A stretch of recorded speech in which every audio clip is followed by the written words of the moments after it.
The terrifyingly essential act of expanding your heart outside of your body. My name is Katrine Kogan. I'm an evolutionary astrologer, and this is an astrological insight for the date of the 26th of June, 2025. As we crossed over the point of maximum daylight at summer solstice on Saturday, 21st of June, just before 3 a.m. GMT, our sun Sol moved into the sign of Cancer. What does it mean that the sign Cancer, the first sign defined by feeling, immediately follows the summer solstice in our calendar? Here we are at the height of summer, and we're already witnessing the decline of light. Well, how does that make us feel? We logically know there is plenty of summer still ahead, but there is a sense of mourning knowing our longest day this year has been lived. This is one mystery and a part of the wisdom of the sign of Cancer. Cancer is the first water element in the zodiac wheel, and while it is counted as the fourth sign of the zodiac, I have heard it suggested in some interpretations of astrology as being considered as the very first sign, which does inspire wonder, as water is the basis of all life here on Earth. Cancer is the archetype of the mother, nurturing their young or any being that needs care and extending protectiveness to ensure their survival. In the sign of Cancer, we learn that the right use of empathy can save lives. Have you ever been around a small human or an animal you're caring for, and as they tumble and fall to the floor, you can feel it in your own body? This is the archetype of Cancer alive within you.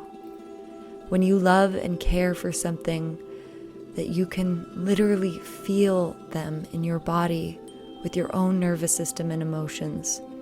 The mother's journey of living with their heart outside of their body. When I say mother, this is an archetype that lives within men as well as women. I know plenty of men who feel deeply in this Cancerian way and extend the protective quality of their care and nurturing just as described.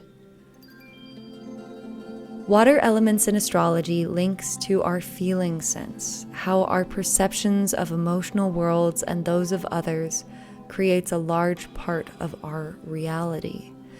Water elements, which are Cancer, Scorpio, and Pisces, also denote the creative power of a vivid inner world.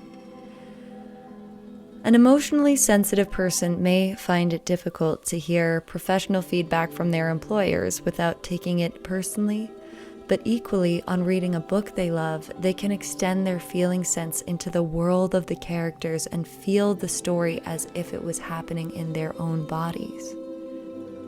When we ponder how this is also connected to the creative power of a vivid inner world and imagination, we can compare the creative act to one of mothering.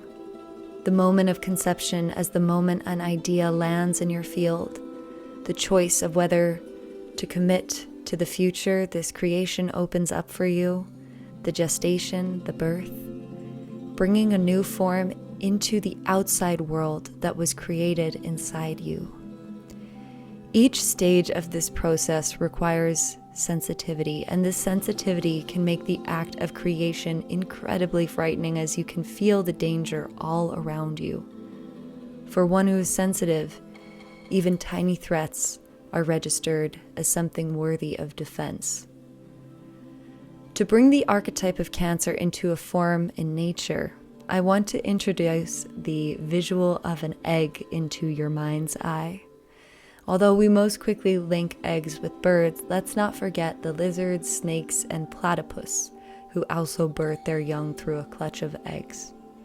When we consider the form of an egg, the shell which shields and surrounds an oasis of water where the delicate and incredible act of creation can occur, protecting the developing young who are not yet ready to emerge into the outer world, the safety and security of being guarded by parents who are invested in your survival. And the truth is that the next natural step in development is eventually this creation will need to break the shell and emerge from this controlled, enclosed, watery world, going from a closed to being exposed in an open system as our environment, taking our first breath. To be born means leaving the first home you knew as you emerged from the dark. This is no small thing. For those creatures amongst us who are born in an egg, they must destroy the only home they know to be born. So while our sun is in the sign of Cancer, it's understandable to say that things may get a little more emotional. We may find ourselves becoming more protective of ourselves and the people we love, and we may find we need more time to nurture ourselves, our inner child, as well as others, as this emotional attunement is at its finest. It is also a time to create from the heart, as this is the truth that without these beloved Cancerian acts of terrifyingly expanding our hearts outside our bodies and allowing the outer world a glimpse of what we truly care about, we don't stand a chance of survival. All being told, it is very essential to allocate time for aftercare of such a brave act of exposure, but we'll get more into that later. In our current astrology, we have a big player of our solar system in the sign of Cancer as well as the sun, and that is Jupiter, who entered the sign back on June 9th, 2025. After a quick turn around the sign of Gemini between May 2024 to June 2025, the planet Jupiter, which is of expansion and fortunate times, comes to the sign of Cancer. This is a good thing for Cancers, right? The way I practice astrology is to examine the movements of the planets and their effect on us personally and collectively without labeling certain times as good or bad. Say if a time may be great for resting, but a bad time to get things done. Does this make it a good or bad time? We may have a period in our life where we are creatively incredibly inspired, and yet our personal relationships are neglected for this period. Does this make it a good or bad time? Good and bad just don't leave enough room for nuance and paradox, and they play into the plague of black and white thinking that we've all been touched by. So with Jupiter in Cancer, let's look at what the potential influences are and how we may feel them. We can safely say there will be an invitation to expand in our emotional intelligence and learn how to feel with new depths. Jupiter can also symbolize a teacher, and we may find that this period is a particularly ripe time for learning about emotions as well as creativity. Given the connotations with Mother and Cancer, it would be wise to look out for an opportunity to learn from our mothers, whether that's from direct or spirit contact, and also to be students of the process of mothering. This is an opportunity for parents to expand into their ability to empathize with their children and to open their hearts to the lived realities of their children even wider. Now I can imagine some of the parents I know saying, I'm meant to feel even more than I do. How is this for anyone's benefit? And I can completely understand. Perhaps in addition to that expanded feeling sense for our children and loved ones, we're also to learn the necessity of being able to tolerate the discomfort we feel when they go out into the world. One of the many learnings of Cancer is about how, for some of us and for some parts of us, the act of growing is incredibly painful and scary. Growth for Cancer can feel very dangerous. Remember, to emerge from the egg, we first have to destroy our home. And so this can lead us into the trap of safety and protection. This is very understandable, and I have complete compassion for anyone who may hear this and think, oh, is this a part of my worry and anxiety about my loved ones? I am part of this too. This is the part of us who, on feeling the fall of the person we love in our bodies, we try to protect them from hurting themselves again by growing in strict rigidity. Stay within the shell where it's safe and I can protect you, this part of us says. And this works in the short term and satisfied the Cancer love of limits and shielding from threats, but there is a long-term cost, which is an invitation for us all to ask if it's worth it. On the day of solstice, I was fortunate to attend an incredible workshop called Karmic Parenting, held by the wonderful guide Candice Rasa. A nugget of wisdom from the learnings that rings very true in this Cancerian impulse to become controlling and rigid is this: the more we conform to our safety zones, the smaller they become. This is why the title of this astrological insight is the terrifying act of extending our hearts outside of our bodies, rather than the necessary act of ensuring everyone you love is always safe at all times. Cancer does not like to tolerate discomfort, but because it is already so sensitive to pain and hurt in particular. Why make the world more dangerous through unnecessary risk?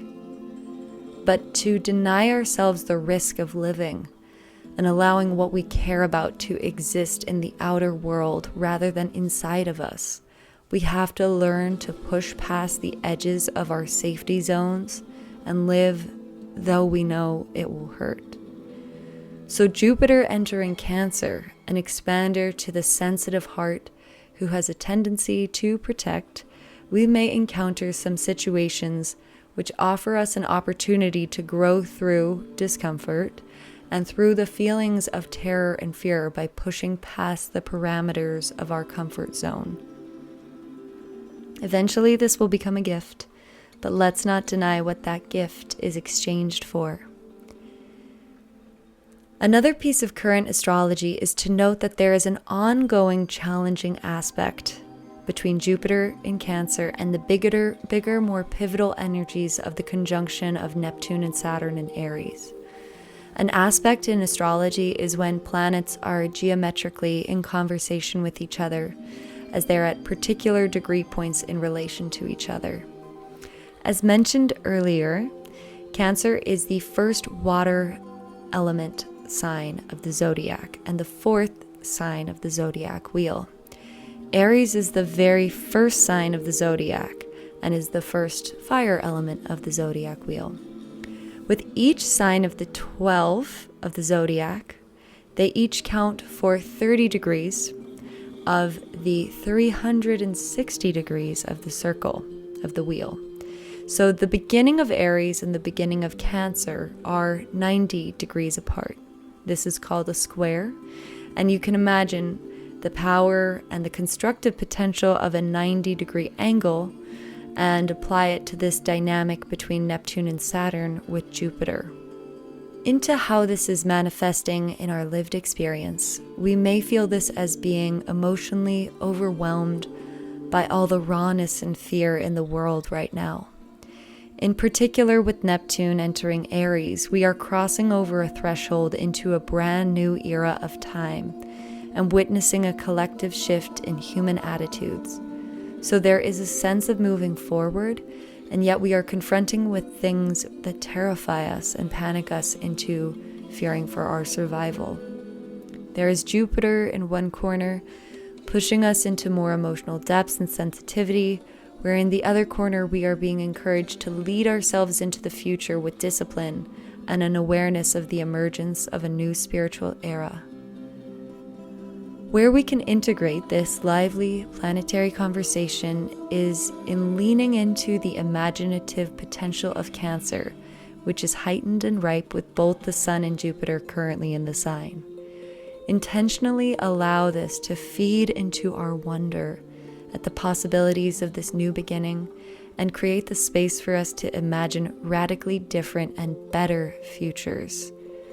With the hurt and horror being experienced in parts of the world, we can sometimes guilt ourselves into committing to keeping our eyes on it. But we also, for our survival, need the space and capacity to imagine and create. It is not a frivolous thing. Naturally, we may need to lure ourselves into states where we can access this vivid inner world and our imagination, and this is where soothing, the Cancerian brave acts of exposure comes in.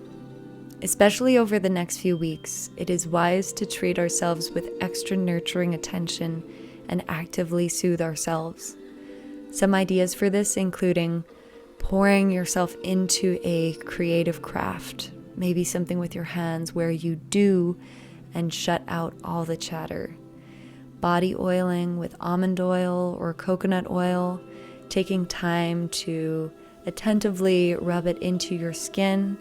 This nourishes your very own shell, your skin, and it will create a really beautiful sense of safety within your body that is supportive to you and those around you at this time.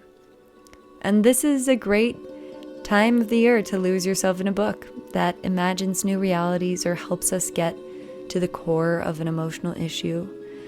I just finished Playground by Richard Powers, which was an amazing read and centered on the profound influence of friendship on the shape one's life takes, all while inviting us on an ocean exploration. Appreciating and giving space to yourself to feel how you're feeling, and simultaneously understanding that acting out exactly how these feelings make you want to can also limit your natural expansion.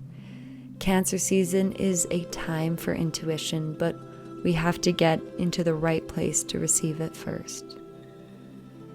But for now, that is me for today. I have loved going on this spiral of astrological insight with you, and I really wish you all the best as you go on the Cancer journey this year.